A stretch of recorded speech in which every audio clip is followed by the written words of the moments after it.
Welcome to the Leader Mentality Show with Rob Clemens. It's a beautiful day in Myrtle Beach, South Carolina. We are here in the Myrtle Beach Business Center as usual, and we have a great show lined up for everybody. Today I felt like we needed to get into something we really haven't discussed on this show yet, and it's called Don't Underestimate Your Customer. And I think that this is overlapping. Many of us in business have been through this over the years. We get very good at what we do. We get almost too comfortable with what we do. And the next thing you know, we're not really valuing the fact that our customers deserve a full, thorough presentation from us every time. And it's not just on the sales front. It could be if you're working in a restaurant and you're meeting the people that are coming in to spend their hard-earned money on your dinner. It could be that you're working with a basketball team. I use a lot of sports analogies, as people know, but you could be a coach who you've just done this 10,000 times, and all of a sudden that one recruit that could have been their best doesn't get the best version of you. Well, we do this in business all the time. So I have somebody on here today that's going to talk a little bit about not underestimating your customer. And she's also got a lot of experience with this because she's a chamber ambassador. She works as a representative for New York Life, which means she's dealing with people all the time. But I want to welcome to the show, Kate Soltoian? Yes, that was good. I did pretty good. Yes, hey, look, I'm trying hard, but welcome to the show, Kate. Thank you. Thank you so much for having me here. Absolutely. Well, we've known each other for a little while. I've been seeing you work in your networking scene, and you know, on the show at Leader Mentality, we always talk about having a network. It's so important, and we could probably talk to you about all kinds of things, ranging from your elevator pitch. Do you have one of those, an elevator pitch? I would say that I am still working to perfection mine, because I usually just try to tweak it around related to who am I talking to. No, definitely. Well, any good elevator pitch should. You know, sometimes when I'm talking to people about, especially new people who are in marketing or sales, I talk about have an elevator pitch, because when you go meet somebody, you don't want to be like, I work here. Definitely. You know, you want to be pretty crisp, but you should also have multiple versions of it. Because you and I both know we'll meet people. Some of them need to hear the full rundown. Some of them may not need to hear all that. Exactly. But so that's very cool. By the way, where are you from originally? I was born and raised in Eastern Europe, in Republic of Moldova. Oh, okay. Yes. So I grew up there, and my family then decided to move to Rome, to Italy, just to give myself and my brother a better life opportunity. Nice. Because, you know, Moldova was part of the Soviet Union. Sure. And whenever it broke apart, unfortunately, the economy, it's still struggling to this day. So that was the reason why we moved to Italy, and we did that when I was 16. So I lived in Italy. Everybody lives there since then. Right. So whenever I go home now, it's Italy. The only person that I still have in Moldova is my grandma, but she comes visiting to Italy, to Rome, whenever I go home. Very cool, very cool. I always hear these good things about Rome. You know, I need to get there one day. Yeah, beautiful. You definitely have to put Italy on your bucket list. Everywhere you're going to go, gotta be there. Well, you know, we're going to get into your background a little bit in a little while, but I wanted to ask you that because sometimes when you're talking to people that are not originally born in America, you use these little expressions, and we talked about this earlier, but we use these expressions that I don't know if everybody uses. So do you guys have things like elevator pitches in Italy, for example? That is actually a great question. I would not know, to be honest. We have different ways of sayings that whenever I try to translate them into English, it's not the right thing to do. Right. Whenever you try to translate, you know, word per word, I will tell you that a lot of people make fun of me when I do that, and I'm not going to tell you in particular what I'm saying, but everybody told me, please just don't do it. Just tell me what the concept is, and we will tell you what is the proverbial way of saying it. But what is the spirit of what you're trying to say? Don't try to actually say it. They had this funny bit on the Jimmy Fallon show where they would take a song, like an American song, and they'll translate it to another language with a translator, and then they'll translate it back to English. So when you hear the final results, it's hilarious. YouTube it sometime. And thank me later. It's great. It is, and especially I see that. Sorry to interrupt you. With comedy, comedy and jokes, a lot of time, and you know, it took me a little bit of time to overcome that when I moved to Italy, and then when I moved to the States, because the way of how you joke with people. for maybe how you phrase the sentences is completely different. Oh. So that actually you have to be surrounded by a lot of the local people who speak that language, and you need to immerse yourself into it in order to start understanding those jokes. Because either way, you might think that it's just offensive, and you're not going to understand them. I mean, culturally, there's all that kind of stuff that we don't really think about. You know, a lot of people who are born in America have always been in America. You're not thinking about that. And I'm saying America, it could be if you're born in Russia and you are always lived in Russia, maybe same problem, but you don't want to say things that are culturally offensive in some way, so something to be careful about. I was going to share something with you, and we do this sometimes on the show. You know, I'm a reader, so I got this book, and for some reason, over the last 2 months, I've had people just gifting me books. Okay. And it's really cool. We, you know, because people know I'm a reader, and they'll just, hey, here's a book you should check out. So I'm going to kind of share this one with you today. It's The 5 Dysfunctions of a Team. Believe it or not, I read it. You have read this one. It's really, yes. really a good book. Yes. You know, and it's those things that when you see the 5 dysfunctions as explained by Patrick Lencioni, he's talking about that it starts with trust. Mm-hmm. Any great team, you have to have trust as your base level of foundation. Because it's sort of like, hey, if I'm like, hey, Kate, can you go out and go do this? If you're like wondering, why is he telling me to do it? Well, that's already a bad start, right? So anyway, for the viewers, if you guys are looking for a good book, check out The 5 Dysfunctions of a Team. I appreciate the people who sent it to me, and just good stuff. So you got something out of it too. It is, because I actually, I read it when I was doing a leadership class at Coastal Carolina University. Our professor actually recommended reading it, and it's an easy reading, but it's so to the point, and the concepts also are very, very easy to understand. Mm-hmm. But again, just going back to how you started, that sometimes, you know, we don't think how our customers perceive ourselves, is because we always try to be so complicated in what we do, and we forget about the simple things that are the foundation of everything that is building up to. Oh, no doubt. So this book right here just talks about the dysfunctions of a team that are so easy to understand, and it just comes down to you being a good person, showing that trust before asking that trust from somebody else, and be clear in your communications. Absolutely. That's it, yes. Wow, I don't remember the other 3. I'm sorry about that, because it was a little bit a while ago. But this is what I got from the book, yes. No, if you're a manager out there, you do have to look at it, because it's natural for us sometimes to go, where did that go wrong? Yes. And I love listening to the Simon Sinek level of thinking, where he said, you know, too often we write people off as a bad employee, or we write off a person as a bad person, or they're just...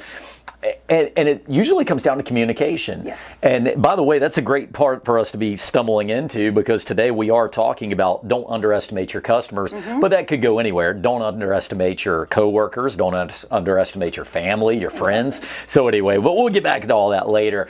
What all have you been up to lately? I know you're always out and about. Yes, I am actually trying to be as involved as I can with the community. Just since I'm an ambassador also for the Chamber of Commerce, that gives me a lot of exposure to the businesses that are around the area. Mm-hmm. And since I want to be more familiar with what's happening in this area, because me and my husband, we decided to stay here, so I want to be as involved as I can. Yeah. But I've been trying to make it to every single ribbon cutting that the Chamber has. After hours events with the company, we also do, you know, some volunteering work around the community. I recently started being involved with the Shepherd's Table, which is a nonprofit organization that feeds the homeless in the Conway area, actually. So yes, just trying to keep myself busy and be out there and see how I can be a resource for the community. I've got some questions for you. I love this. So yes. The Shepherd's Table, tell me what they do specifically. So they provide food, basically food and some necessary supplies for the homeless people that are in the area. So they usually, every single day, they feed the homeless people. And they also have a pantry that if somebody needs any type of food, they just go there and they can take it with them. That's such a great cause. You know, Absolutely. We talk about a lot of times hard work. I believe in being well-rounded, taking care of your family. But once in a while, you need somebody to give you that hand, Yes. just to try to pull you up a little bit. And we've had some great guests on the show that talked about that. So well done. I'm glad you're helping out the Shepherd's Table and good organization over there. So let's go into your Chamber of Commerce.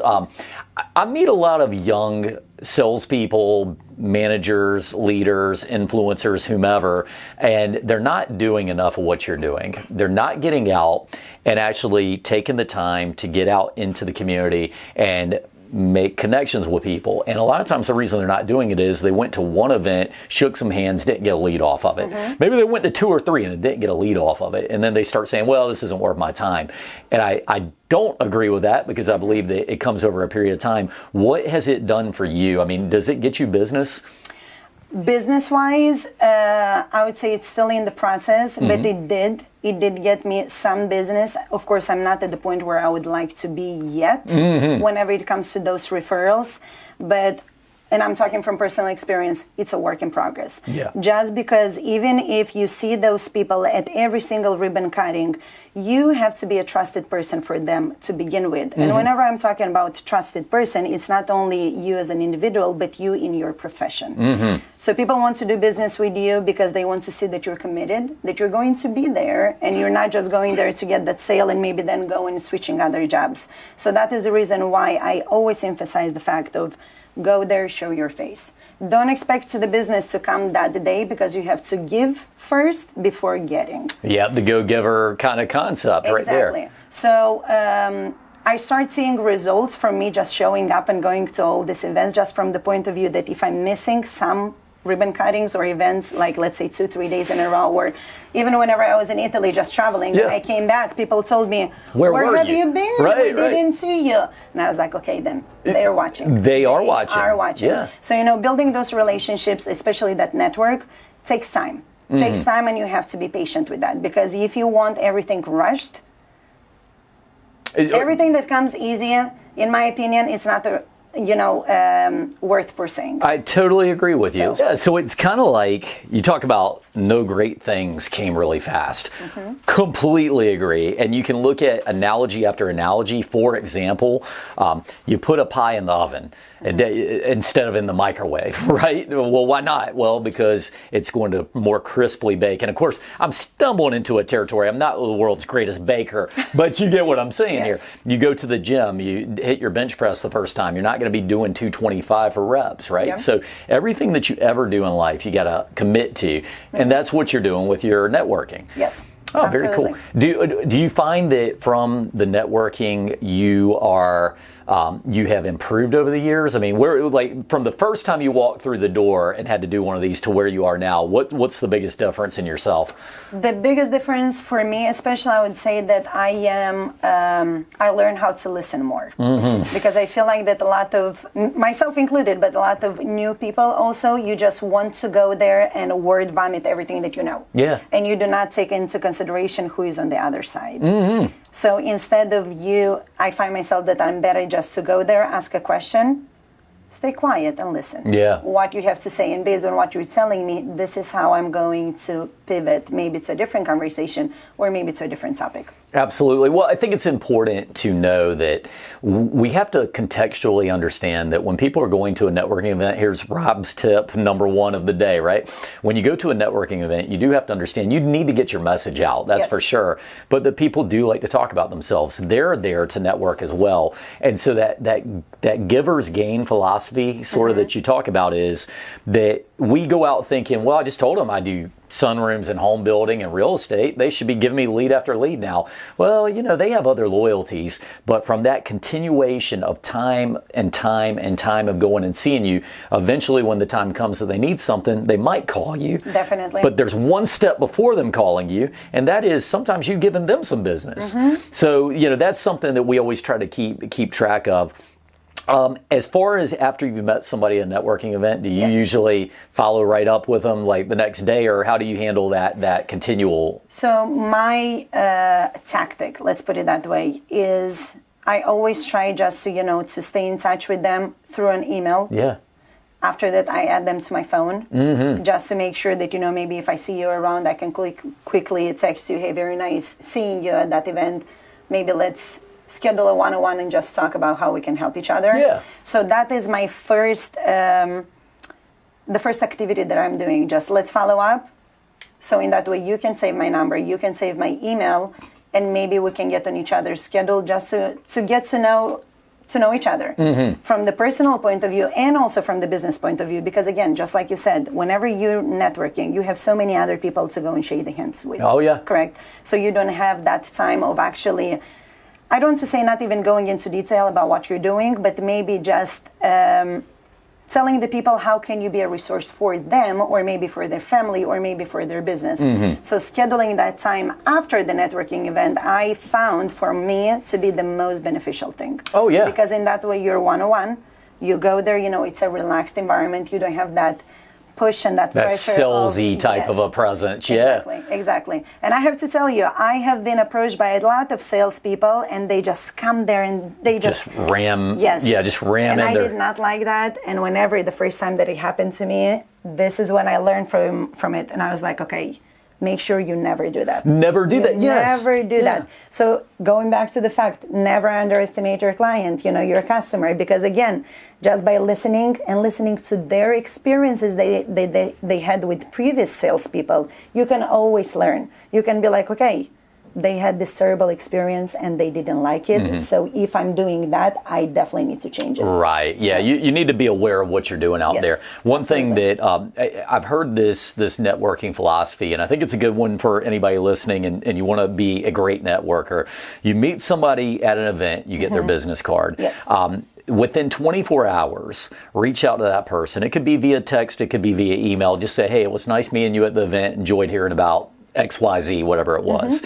Then you hopefully see them at another networking event sometime later. But sometime within that 2 weeks, if there's a response to your dialogue, try to set up that one-on-one that you talked about, and have that quick, 20-minute, 30-minute coffee if you can, and just learn about their business. And from this process, even you can go a step further, even send a thank you card. It was so nice to meet you. Yes. And does it sound like a lot of work? Yes, but you know what? If you're trying to get business, if you're trying to get your name out there, this is the way you go about it. Yes. So very cool stuff. On average, you'll have to have at least 5 to 6 touches with that person. That it can be just like you said, via text, email, postcard, maybe just seeing them and be like, hey, very nice meeting you. I'm happy that you're here today. Maybe we can get together another time. So yeah, cool stuff. Are you an extrovert by nature or an introvert?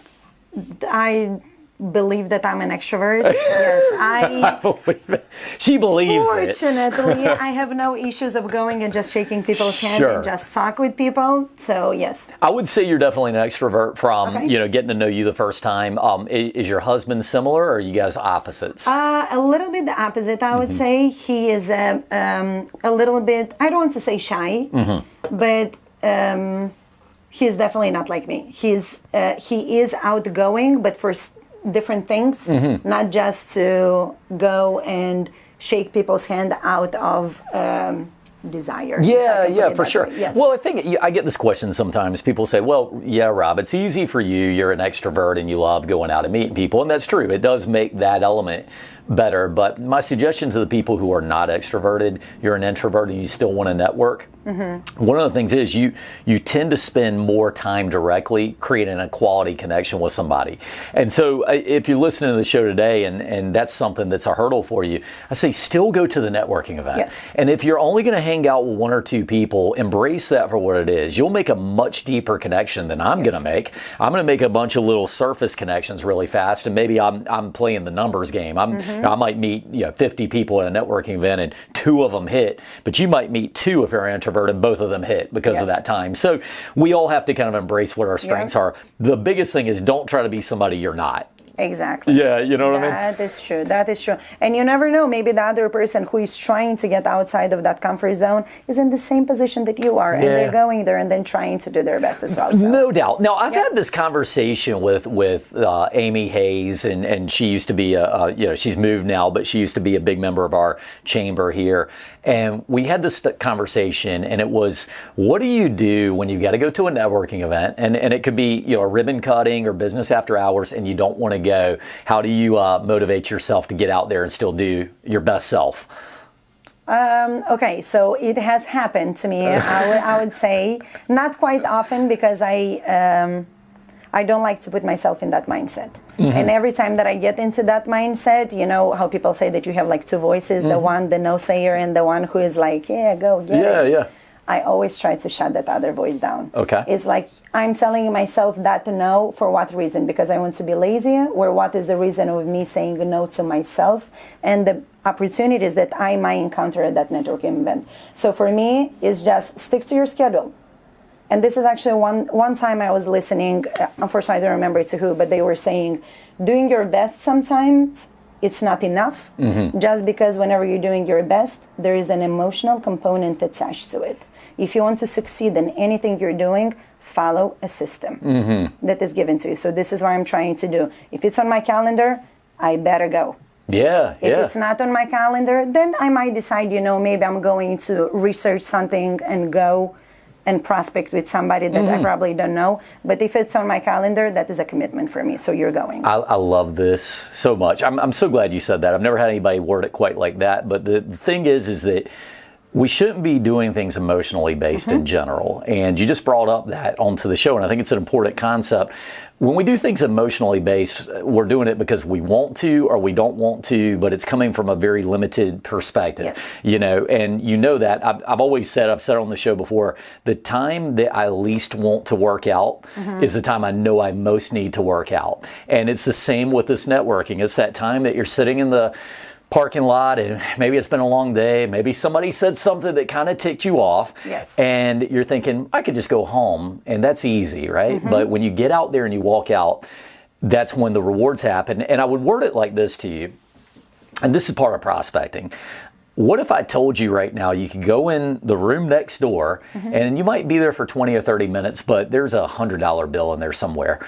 Most people will be like, I'm going in that room. I don't care how bad I feel. I'm going to go find that $100 bill. But we don't understand that same opportunity when there's a room full of people in there, and that next one could be that person that is your next opportunity. So I love it that you said that. See, Kate's bringing value already. We could just wrap the show with that one, but we got a lot more to talk about. All right, cool. Well, let's jump over to this. So you are a representative with New York Life. Yes. How'd you get to this point in your life? I mean, how did you get to this position? So for all the time that I was in college, because I took my bachelor's degree in international management, actually, and then I followed with my master's degree in business administration. So I knew that I wanted to be in the business world, right? And by the way, where'd you go to college? Coastal Carolina University. Shants up, baby. I love it. I love it. You know I always got to say that. I'm a coastal grad. But okay, back to your story. So I always wanted to be in the business industry, especially financial world. And I'll be honest with you, I did not know what that entails whenever I was doing my my degree. For me, where I'm coming from in the financial world means working for a bank. So, you know, I was looking into it, then I backed off a little bit from it because I just didn't know what were the opportunities out there. And believe it or not, just for the fact of networking and talking to people, a few people that I'm working with right now, they actually approached me because they saw me, you know, that I'm ongoing, extrovert, and so on. And they asked me, like, have you ever thought about this career? And I told them, I don't even know what you're doing. Tell me more, you know. So I went, I interviewed for it, and I loved especially the long-term vision that the company actually showed to me. So I saw the potential, but then it clicked. It clicked because I was like, okay, this is actually what I studied for, and I wanted to do this just for the same reason that whenever I was in Italy, and this is going back many, many years, you see so many tourists, especially American tourists, and you go, how in the world they have all that money? What they do, especially, you know, retired people, and they come and they travel the world and they have this, and that. And me coming from a very poor country, my knowledge about how you can plan for your future was very limited because we grew up with the fact of you work hard to have it today, maybe tomorrow, but then you have to work hard again in order to get to the end of the month. So we were not even, it's sad to say, but I was not trained to think long term and to plan for the future whenever I was back in Moldova. Because the reality is that sad that you have to plan for today and tomorrow, not for a month or a year and so on.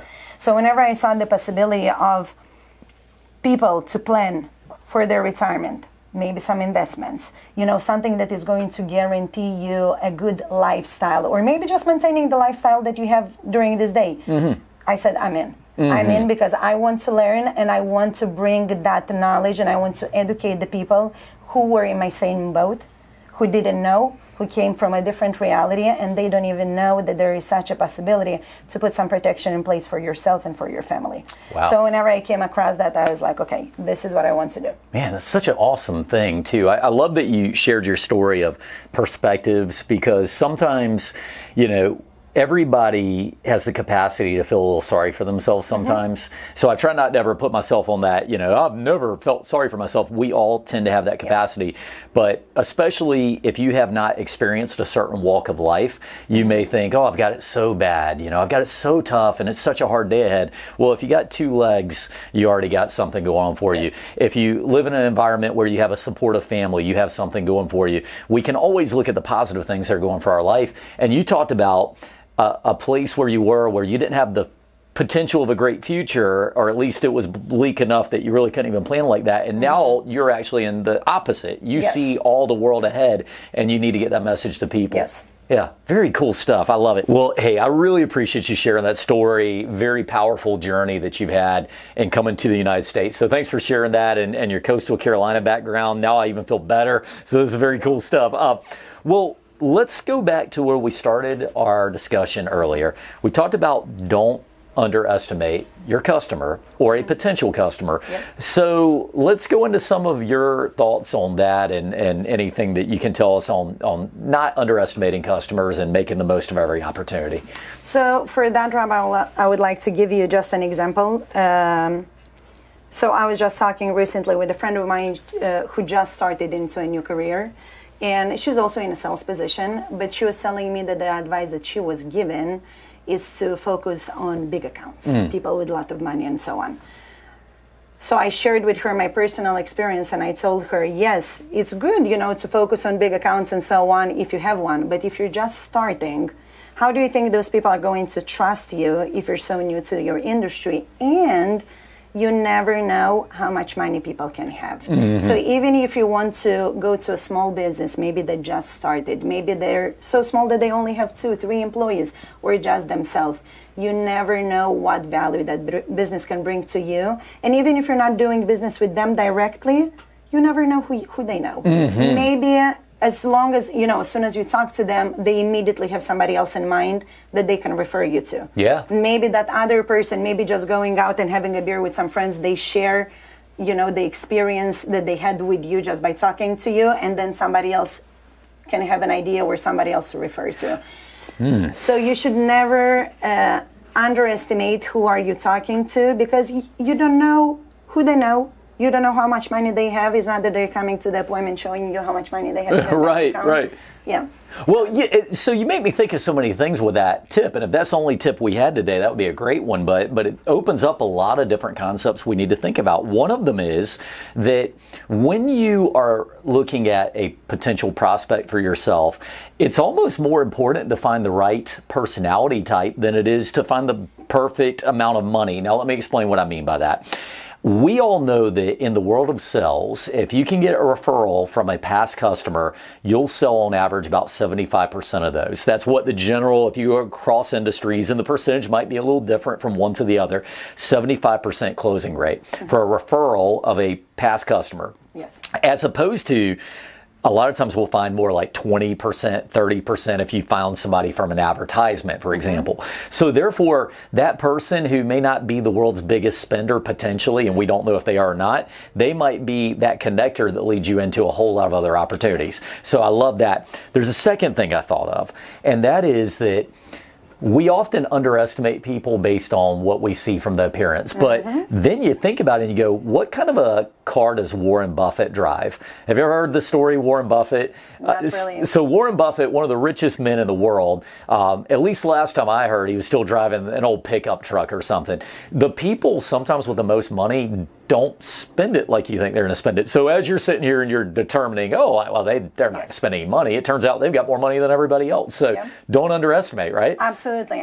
And what I found actually, In every culture, I would say, Yeah. not only, Eastern European country or Right. American culture is, you have different type of people, but you're going to have those who like to show and those who actually are more reserved and they don't like to show. Yeah. So to your point, a lot of times people will focus on showing what they have with the car, maybe with the clothes, with the watch, but then whenever you go and you ask them, but did you plan for your future? Is your family protected? They're like, what do you mean by that? Right. So, a lot of times people just focused on appearing a lot instead of actually being humble with themselves and think for the future.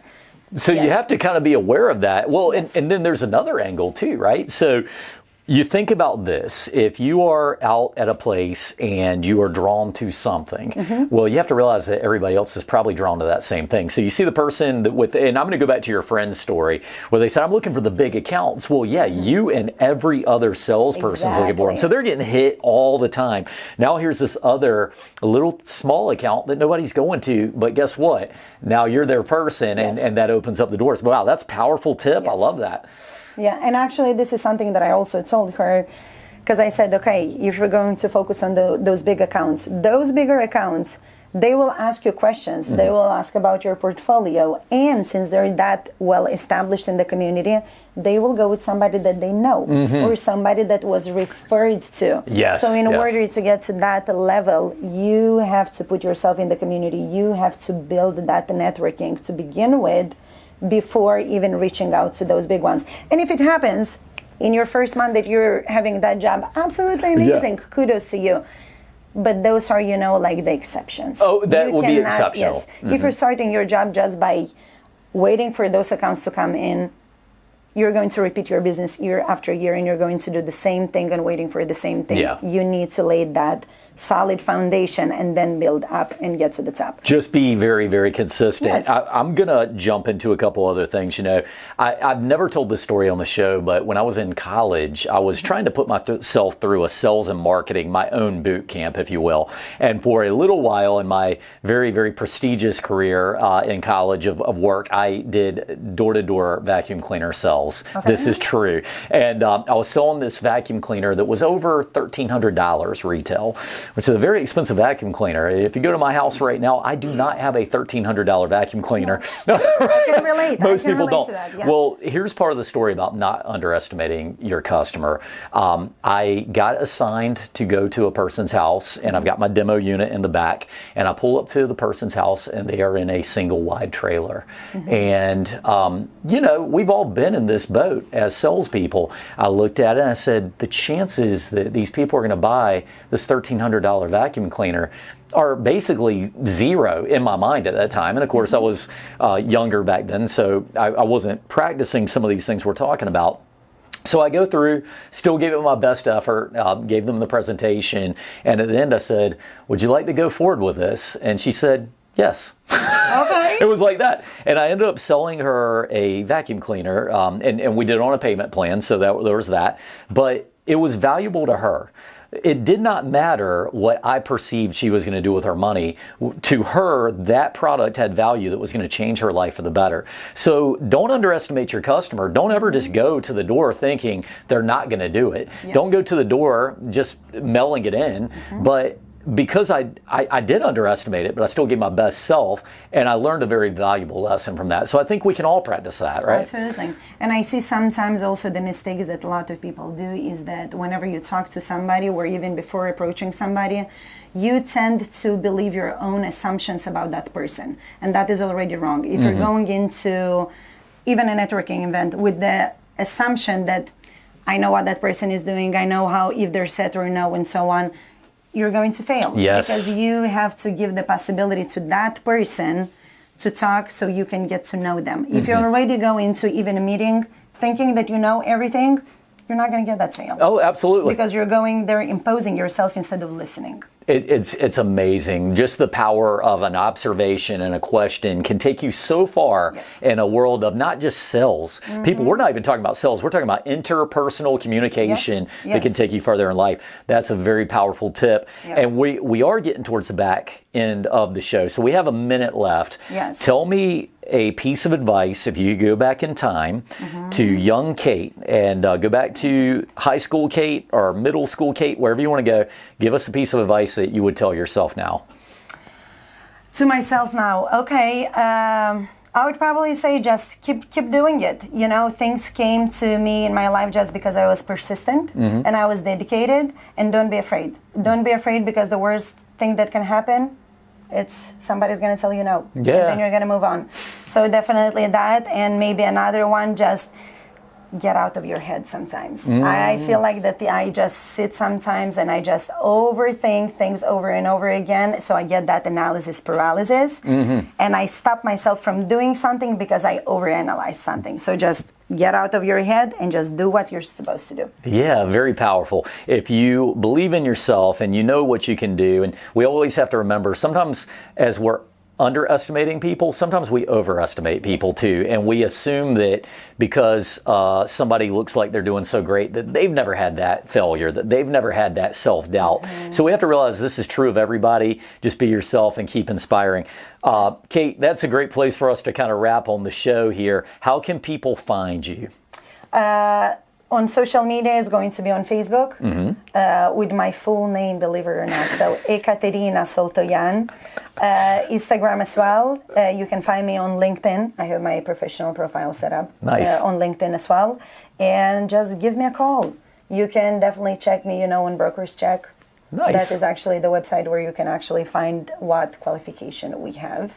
And yeah, or you're just going to see me around the chamber. Come out. She's around. If you see me, come and say hi. I'm nicer than I look, I promise. A lot of people just tell me, oh my God, she looks so mean. I'm not mean. I love to talk to her. She's not mean at all, people. Yeah, that's the message of the show. That should be your slogan. Yes. Ekaterina, she is not mean. Not mean. I'm just Eastern European. That's it. Right. That is my smile. So. Oh, no. Well, hey, I appreciate you being on the show. Thank Great you so stuff. much for having me. Thank Absolutely. you. I appreciate that.